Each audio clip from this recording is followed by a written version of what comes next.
Subscribe कीजिए community health officer YouTube channel को और पास में जो बेल आइकन है उसके ऑल नोटिफिकेशन को प्रेस कर दीजिए ताकि आने वाली वीडियो सबसे पहले आप तक पहुंच सके। Hello friends, welcome back to our YouTube channel. मैं हरिनागर आपका बहुत बहुत स्वागत करता हूं। तो दोस्तों, आज के वीडियो में हम बात करने वाले हैं कि किस प्रकार से सीएचओ के द्वारा हेल्थ एंड वेलनेस सेंटर में टीबी की स्क्रीनिंग एंड रेफरल रजिस्टर को मेंटेन किया जाता है, और साथ ही हम बताएंगे TB screening and referral register के फॉर्मेट के बारे में। तो दोस्तों, इस वीडियो को आप शुरू से लेकर अंत तक ज़रूर देखें, क्योंकि यह वीडियो हमारे सभी साथी सीएचओ के लिए बहुत ही इम्पोर्टेंट होने वाला है। So friends, let we start our today video. तो दोस्तों, सबसे पहले बात करेंगे कि हेल्थ एंड वेलनेस सेंटर में जितनी ओपीडी पूरे मंथ में कंडक्ट होती है, उसमें से कितने % लोगों की टीबी की स्क्रीनिंग करनी होती है और साथ ही उनको रेफ़र भी करना होता है। तो यहाँ पर जो क्राइटेरिया रखा है हेल्थ एंड वेलनेस सेंटर के लिए, तो पूरे मंथ की ओपीडी के लगभग 3% केसेस को टीबी की स्क्रीनिंग करनी होती है और साथ ही उनको ट्यूबरकुलोसिस सस्पेक्ट मानकर हायर सेंटर रेफ़र करना होता है, ताकि उनकी जांच हो सके और जांच के आधार पर उनका आगे ट्रीटमेंट किया जा सके। अगर नेगेटिव है तो कोई बात नहीं, अगर पॉजिटिव होते हैं तो उनका ट्रीटमेंट स्टार्ट कर दिया जाता है। तो यहाँ पर रेफ़र करने से पहले उस व्यक्ति के जो स्पुटम है उसके 2 सैंपल लिए जाते हैं।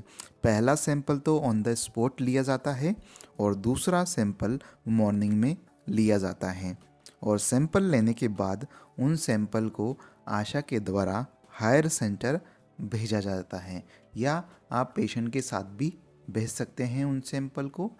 तो हेल्थ एंड वेलनेस सेंटर के द्वारा जो भी टीबी स्क्रीनिंग के केसेस हायर सेंटर रेफ़र किए जाते हैं, उनका सोर्स ऑफ वेरिफिकेशन निश्चय पोर्टल से किया जाता है और साथ ही हेल्थ एंड वेलनेस सेंटर के रजिस्टर से भी किया जाता है, क्योंकि जब भी स्पुटम के सैंपल हायर सेंटर भेजते हैं तो उन पेशेंट्स की डिटेल निश्चय पोर्टल पर चढ़ाई जाती है।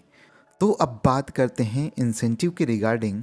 तो यहाँ पर क्या क्राइटेरिया रखा है, जो भी व्यक्ति पहली बार ट्यूबरकुलोसिस के सस्पेक्टेड पेशेंट की इन्फॉर्मेशन देता है और वह पेशेंट पॉजिटिव आ जाता है, तो उस कंडीशन में उस व्यक्ति को जिसने इन्फॉर्मेशन दी है उसको इंसेंटिव के रूप में 500 रुपये दिए जाते हैं, और साथ ही जो पॉजिटिव पेशेंट आया है ट्यूबरकुलोसिस का, उस पेशेंट को हर महीने 500 रुपये दिए जाते हैं, ताकि वो अच्छा न्यूट्रिशन ले सके, अच्छा खाना खा सके, और जब भी उसको हॉस्पिटल बुलाया जाता है तो वो ट्रैवल कर सके, उसको फाइनेंशियल किसी प्रकार की प्रॉब्लम ना हो ट्रीटमेंट लेने में। देन उसके बाद जो डोट्स प्रोवाइडर होते हैं, उनको टीबी के पेशेंट का ट्रीटमेंट कंप्लीट होने पर उसे कैटेगरी 1 के लिए 1000 रुपीज़ दिए जाते हैं और मल्टी ड्रग रेजिस्टेंस ट्यूबरकुलोसिस के लिए 5000 रुपये दिए जाते हैं। तो अब हम सबसे पहले बात करेंगे टीबी की स्क्रीनिंग और रेफरल रजिस्टर के फॉर्मेट के बारे में। तो यहाँ हमने एग्जाम्पल के तौर पर पूरे मंथ का एग्जाम्पल लिया है, यानी कि 1 अप्रैल 2022 से 30 अप्रैल 2022 तक का हमने एग्जाम्पल लिया है। तो उसी की डेट के अकॉर्डिंग हमने यहाँ पर पेशेंट की जो डिटेल है वो मेंशन कर रखी है। तो यहाँ पर सबसे पहले जो कॉलम आता है वो आता है सीरियल नंबर का, तो आप यहाँ पर सीरियल नंबर मेंशन कर दीजिए। और दूसरा कॉलम आता है डेट का, तो जब भी पेशेंट आपके सेंटर में आता है तो उस दिन की डिटेल वहाँ पर डालनी होती है कि किस डेट को आया था, तो आप डेट मेंशन कर दीजिए।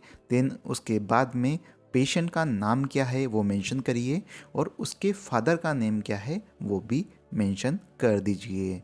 देन उसके बाद में उसका एज कितना है वो मेंशन करिए, उसका जेंडर क्या है, मेल है या फीमेल, वो मेंशन कर दीजिए। देन उसके बाद में नेक्स्ट कॉलम आता है विलेज का, तो आप विलेज की डिटेल भी डाल दीजिए कि कौन से विलेज से वो बिलोंग करता है। देन उसके बाद में आप मेंशन करिए उसका mobile number, then next column में आप मेंशन करिए आधार नंबर। देन उसके बाद में आता है कंप्लेंट्स का ऑप्शन। तो आप यहाँ पर जो पेशेंट की कंप्लेंट है वो मेंशन करिए, क्योंकि सबसे पहले हमको क्या करना होता है, पेशेंट की कंप्लेंट के आधार पर उसको सस्पेक्ट माना जा सकता है कि पेशेंट के अंदर ट्यूबरकुलोसिस के सिम्टम्स है या नहीं। अगर है तभी उसको रेफ़र करना है, अदरवाइज़ रेफ़र नहीं करना है। तो यहाँ पर मेरे को लगा कि पेशेंट के अंदर ट्यूबरकुलोसिस के सिम्टम्स हैं, तो उस आधार पर मैंने उसको क्या किया, रेफ़र कर दिया हायर सेंटर को। लेकिन हायर सेंटर रेफ़र करने से पहले मैंने उसके बलगम की जांच के लिए 2 सैंपल लिए थे, एक तो ऑन द स्पॉट वाला और एक मॉर्निंग वाला। तो वो दोनों सैंपल के साथ में उस पेशेंट को हायर सेंटर भेजा जाता है, या वो सैंपल के साथ में आशा को भी भेजा जाता है। देन उसके बाद में नेक्स्ट कॉलम आता है रिज़ल्ट का। तो जैसे ही वो हायर सेंटर जाता है, वहाँ बलगम की जांच होती है, तो वो पॉजिटिव आया या नेगेटिव आया, तो वो डिटेल भी आप यहाँ पर मेंशन कर सकते हैं। तो यहाँ पर मैंने जैसे कि फर्स्ट पेशेंट में मेंशन किया है नेगेटिव आया था, दूसरे पेशेंट में नेगेटिव आया, तीसरा पेशेंट भी नेगेटिव आया, और जो फोर्थ नंबर का पेशेंट था वो पॉजिटिव आया। यानी कि यहाँ पर मैंने क्या किया, पूरे मंथ में मेरे पास में 4 लोग ऐसे आए जो कि ट्यूबरकुलोसिस सस्पेक्ट थे, और उनके सस्पेक्ट होने के आधार पर उनको मैंने हायर सेंटर रेफ़र कर दिया। और हायर सेंटर रेफ़र करने के बाद में जब उनकी जांच हुई तो 4 में से 3 पेशेंट तो नेगेटिव आए और 1 पॉजिटिव आया। तो इस प्रकार से आपको मंथ के लास्ट में क्या करना होता है, पूरी डिटेल पेशेंट की डालनी होती है कि आपके यहाँ पर टोटल मिलाकर टीबी के सस्पेक्टेड पेशेंट कितने आए। तो मेरे यहाँ पर 4 आए थे, और उसमें से मेल कितने थे, 2, और फीमेल 2 थीं। उन चारों पेशेंट में से 1 पॉजिटिव आया और बाकी 3 पेशेंट नेगेटिव आए। तो इस प्रकार से आपको पूरी मंथ की जो डिटेल होती है वो लास्ट में डालनी होती हैं। देन उसके बाद में अगला फॉर्मेट आता है, जो ट्यूबरकुलोसिस के पॉजिटिव पेशेंट आए थे उनकी लिस्ट के रिगार्डिंग, यानी कि उनकी लिस्ट भी आपको मेंटेन करके रखनी होती है कि कितने पेशेंट पॉजिटिव आए थे। तो यहाँ पर सबसे पहले सीरियल नंबर मेंशन कर दिया, डेट मेंशन कर दी कि कौन सी डेट को वो पॉजिटिव आया था, और उसके बाद में पेशेंट का नाम और उसके फादर का नाम मेंशन कर दिया, उसकी एज कितनी है, उसका जेंडर क्या है वो मेंशन कर दिया, गांव का नाम मेंशन कर दिया, उसका मोबाइल नंबर क्या है वो मेंशन किया है, और आधार नंबर क्या है वो भी मेंशन कर दिया।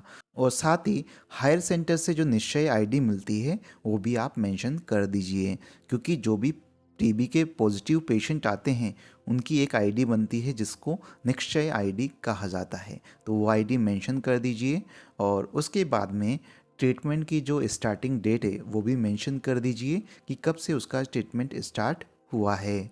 देन उसके बाद में आता है कॉलम ट्रीटमेंट का। तो आप यहाँ पर ट्रीटमेंट उसका मेंशन कर सकते हैं कि कौन सा उसका ट्रीटमेंट चल रहा है, यानी कि आप मेडिसिन यहाँ पर मेंशन कर सकते हैं जितने भी मंथ के लिए उसका ट्रीटमेंट चल रहा है। तो इस प्रकार से आपको क्या करना होता है, ये जो फॉर्मेट है आपको फॉलो करना होता है। और लास्ट में क्या करेंगे आप, मंथ के लास्ट में यहाँ पर लिख देंगे कि इस मंथ में टोटल पॉजिटिव पेशेंट कितने आए थे, उसमें से मेल कितने हैं और फीमेल कितनी हैं। तो दोस्तों आशा करता हूँ आपको ये हमारा वीडियो नॉलेजेबल लगा होगा। अगर लगा है तो प्लीज़ इस वीडियो को लाइक ज़रूर कीजिएगा, क्योंकि आपके एक लाइक से हमको मोटिवेशन मिलता है, और इसी प्रकार से हम वीडियो आपके लिए लाते रहते हैं। और साथ ही ये जो वीडियो है आप अपने साथी CHO के साथ में भी शेयर कर सकते हैं। और आपको किसी भी प्रकार की क्यूरीज हैं तो कमेंट बॉक्स में जाइए, कमेंट करिए। Thank you so much.